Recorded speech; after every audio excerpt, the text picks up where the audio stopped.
T20 विश्वचषक स्पर्धेच्या super 8 मध्ये इंग्लंड आणि पाकिस्तान आमने-सामने येणार आहेत। इंग्लंडने सुपर 8च्या पहिल्या लढतीत श्रीलंकेचा धुव्वा उडवला।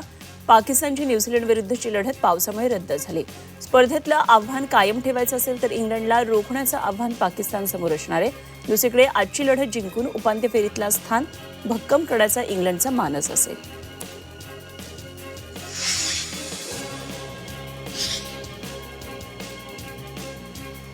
वेस्ट इंडिजनं सुपर 8 मधल्या लढतीत झिम्बाब्वेचा धुव्वा उडवला। वेस्ट इंडिजनं झिम्बाब्वेवर 107 धावांनी विजय मिळवला।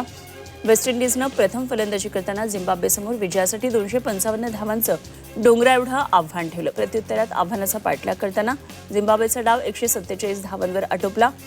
विंडीज गोलंदाजांच्या भेदक मार्ल्यासमोर झिम्बाब्वेचा डाव अक्षरशः गडगडला।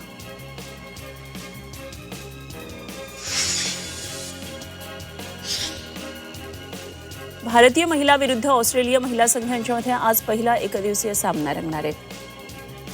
भारतीय महिला संघाने नुकतेच ऑस्ट्रेलिया महिला संघाविरोधात झालेली T20 मालिकेत 2-1 अशी जिंकली आहे। त्यामुळे विजयी लय कायम ठेवण्यासाठी हरमनप्रीत कौरची महिला ब्रिगेड सज्ज आहे। T20 मालिकेतला पराभव विसरून नव्या दमानं ऑस्ट्रेलिया संघ भारतीय महिला संघाशी खेळण्यात सज्ज असेल।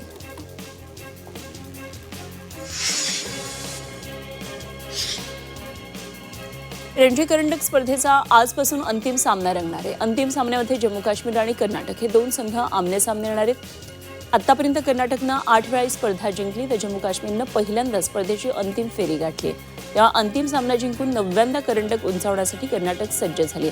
दुसरीकडे जम्मू काश्मीर पहिल्या वहिल्या रणजी स्पर्धेच्या विजेतेपदासाठी उत्सुक असेल।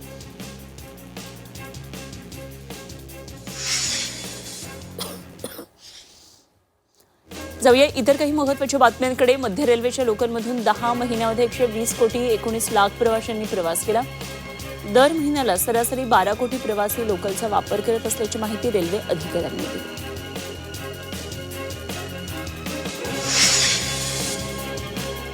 पश्चिम रेल्वेवर लवकरच 18 डब्यांच्या लोकलच्या चाचण्या होणार आहेत। 15 डब्यांच्या लोकल फेऱ्याही आता पश्चिम रेल्वेवर सुरू होणार आहेत। स्वयंचलित दरवाजे असलेल्या 18 डब्यांच्या लोकल सुरू होणार असल्यामुळे प्रवाशांना मोठा फायदा होणार आहे।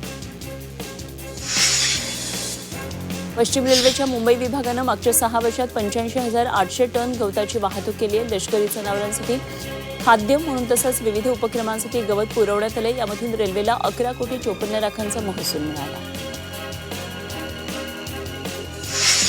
कुंभमेळ्याच्या पार्श्वभूमीवर नाशिक शहरात सुमारे 1,300 कोटींच्या निधीतून विविध पूल आणि रस्त्यांची कामं सुरू आहेत आणि शहरातल्या 28 प्रमुख रस्त्यांवर सध्या एकाच वेळी कामं सुरू असल्याने वाहतूक कोंडीमुळे नागरिकांची गैरसोय होते। मात्र 15 मार्चपर्यंत सर्व कामं पूर्ण करण्याच्या सूचना देण्यात आल्या।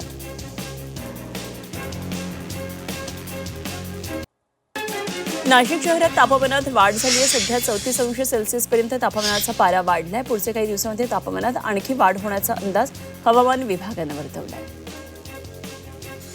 पुणे शहरामध्ये 15 वर्षांहून अधिक जुन्या वाहनांना प्रवेश बंदी घातली जाणार आहे। शहरातल्या वाढतं प्रदूषण वाहतुकीची कोंडी रोखण्यासाठी मोठा निर्णय घेण्यात आलाय। याबाबतचा प्रस्ताव राज्य सरकारकडे मान्यतेसाठी पाठवला जाणार आहे। नाशिक शहरात वाहतूक नियमांचं उल्लंघन रोखण्यासाठी अत्याधुनिक डिजिटल पोलीस प्रणाली सुरू करण्यात आली। 40हून अधिक सिग्नल चौकांवर ऑटोमॅटिक नंबर प्लेट रेकग्निशन यंत्रणा कार्यान्वित करण्यात आली आहे। यानुसार नियम मोडणाऱ्या तब्बल 75 वाहन चालकांना ई-चलन पाठवण्यात आलं आहे।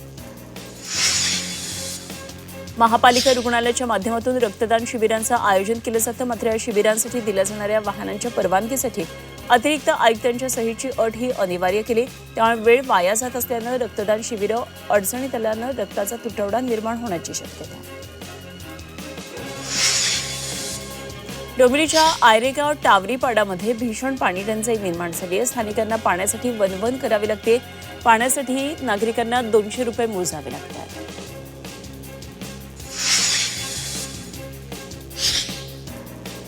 मुंबई महापालिकेत नोकरी लावण्याचा आमिष दाखवत राज्यातल्या अनेक तरुणांची आर्थिक फसवणूक करण्यात आली आहे। सांगली, सातारा, कोल्हापूर या जिल्ह्यातल्या 43 तरुणांनी तक्रार दाखल केली आहे। या टोळीमध्ये प्रमुख आरोपी महिला आहे आणि महापालिकेत शिपाई पदावर नियुक्त असल्याची माहिती पोलिसांना मिळाली।